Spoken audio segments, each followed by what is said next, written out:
Hello, I'm Maciej Mikos and you're watching the Midday Report live from Warsaw. Leaders of NATO member states gathered in The Hague today for what could be one of the most consequential meetings for the alliance in years.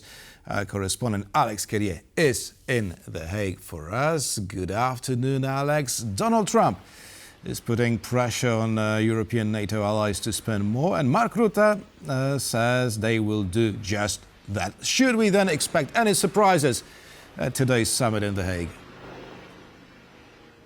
Well, certainly we're seeing European reactions already. People are coming in and discussing that target. We heard from the US's NATO ambassador, Matthew Whitaker, just in the last few moments here in The Hague, calling it exactly what you just called it, Maciej, the most consequential moment perhaps in the alliance's history. And that is, of course, because of that discussion around an enormous increase in defense spending, requested by Donald Trump, pushed for by the US president, pushing those European allies who had committed to 2% back in 2014 to reach 5% by 2032. Now, to give you a sense of scale, some countries like Spain are still at 1.3%. Now, that new 5% number would break down in 3.5% of core defense spending, so that's the kind of military spending that we are all used to, and 1.5% on top of that looking at critical infrastructure, effectively meaning that those countries should be better prepared for a war on their territory. That shifting focus on the defense of the European alliance. We've also heard in the last few moments from the German Chancellor Friedrich Merz and from Mark Rutte, the Secretary General of NATO, who said it is simply unthinkable that Russia should be able to outpace the military production of the NATO alliance, and alliances, pointing to the fact that the economies of the NATO alliance, the European economies, are much more powerful and therefore could be accelerating much faster. But the devil, of course, will be in the detail, and we have seen some countries, most notably Spain, dragging their feet, saying they don't want to agree to the 5% target, and therefore perhaps putting tension within the alliance. But clearly, the message from the US is you have to spend more. The message from most NATO allies is we will do exactly that. That was Alex Carrier reporting from The Hague. Thank you very much, Alex. Global military expenditure topped $2,700 billion last year, but this is set to grow significantly, with NATO members poised to agree to a 5% of gross domestic product defense spending target at the Leaders' Summit in The Hague. NATO Secretary General Mark Rutte has hailed Poland's investment in defense as an example to all alliance members.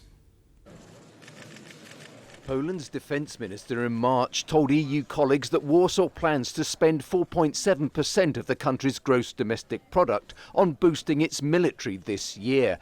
And Władysław Kosiniak-Kamysz said next year Poland plans to beat that with 5% of GDP on defence. This is the target that NATO leaders meeting in The Hague are set to agree. But NATO members have a long way to go. Estimates for 2024 from The Economist show even second-placed Estonia and third-placed America needing to make up about 1.6 percentage points to hit the 5% target. In dollar terms, it's estimated Poland last year spent $35 billion on defence, Estonia $1.4 billion, and the US $967.7 billion.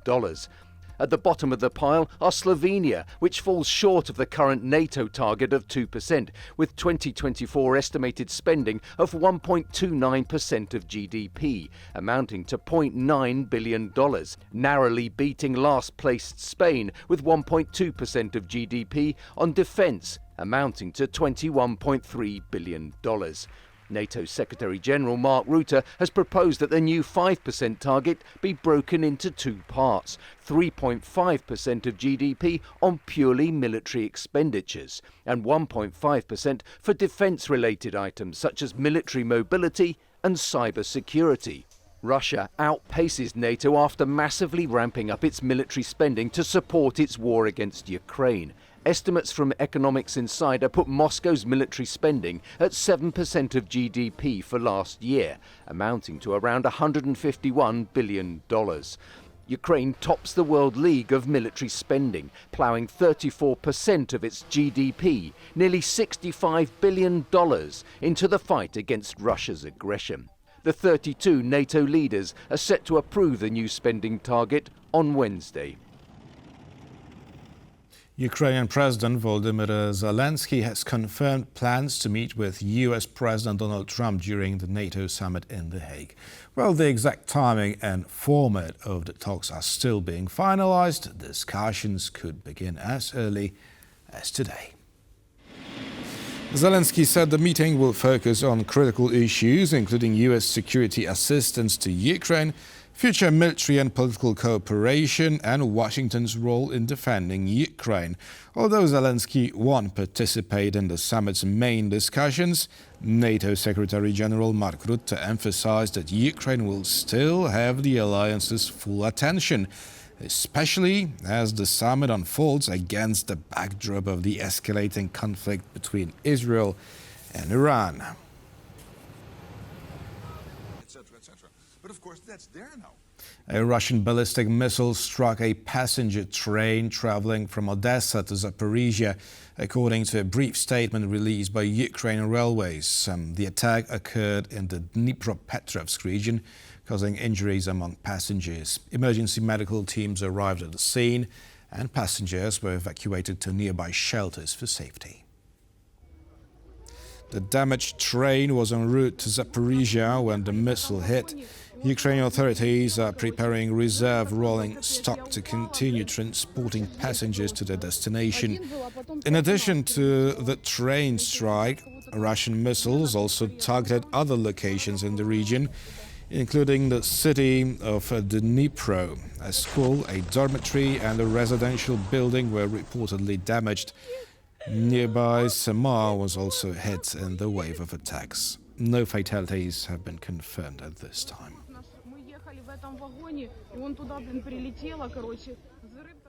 Experts say Russia's increasing intensity of attacks in Ukraine could see Moscow launching a total of more than 5,000 drones this month. According to defense analyst Konrad Muzyka, Moscow's forces launched 4,198 Shahed-type and imitation drones in March. In June, Russia has so far launched 4,342 drones. Muzyka estimates that if the current attack tempo is maintained, the total may exceed 5,000 by the end of June. With the support of Iran, Russia has significantly increased its drone manufacturing capacity. In September last year, President Vladimir Putin said Russia was ramping up drone production by around 10 times to nearly 1.4 million a year. The Middle East ceasefire announced by President Donald Trump is now over. Israeli Defense Minister Israel Katz says he has ordered, quote, powerful strikes on Tehran after claiming that Iran violated the ceasefire. Israel says it detected launches from Iran after the truce came into effect. Tehran's armed forces, meanwhile, deny violating the ceasefire. The Israeli Defense Minister said he had instructed the Israel Defense Forces to continue high-intensity operations targeting, quote, regime assets and terror infrastructure in Tehran. Well, the Israeli Finance Minister has said that, quote, Tehran will shake, referring to the newly ordered strike.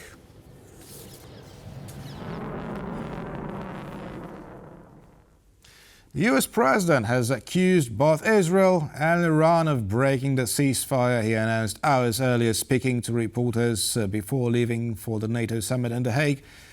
Trump said he was not happy with either country, especially Israel, which, quote, unloaded right after agreeing to the deal. They violated it, but Israel violated it too. Israel, as soon as we made the deal, they came out and they dropped a load of bombs, the likes of which I've never seen before. The biggest load that we've seen. I'm not happy with Israel. You know, when I say, okay, now you have 12 hours, you don't go out in the first hour and just drop everything you have on them. So I'm not happy with them. I'm not happy with Iran either. But I'm really unhappy if Israel's going out this morning because of one rocket that didn't land, that was shot, perhaps by mistake, that didn't land. I'm not happy about that. You know what? We basically have two countries that have been fighting so long and so hard that they don't know what the fuck they're doing. Do you understand that? The new Romanian government was sworn in on Monday evening at Bucharest Presidential Palace. The new Prime Minister Belarusian said during the ceremony that his objective is to restore the trust of the Romanian people following a period of political turmoil. We will give the measure of our dedication, our work capacity and our responsibility in the service of Romania. And I trust that in collaboration with the President of Romania, supporting ourselves in Parliament, we will be able to get our country through this difficult period in such a way as to create conditions for prosperity and restore the trust of the Romanians. May God protect our country and all Romanians wherever they may be.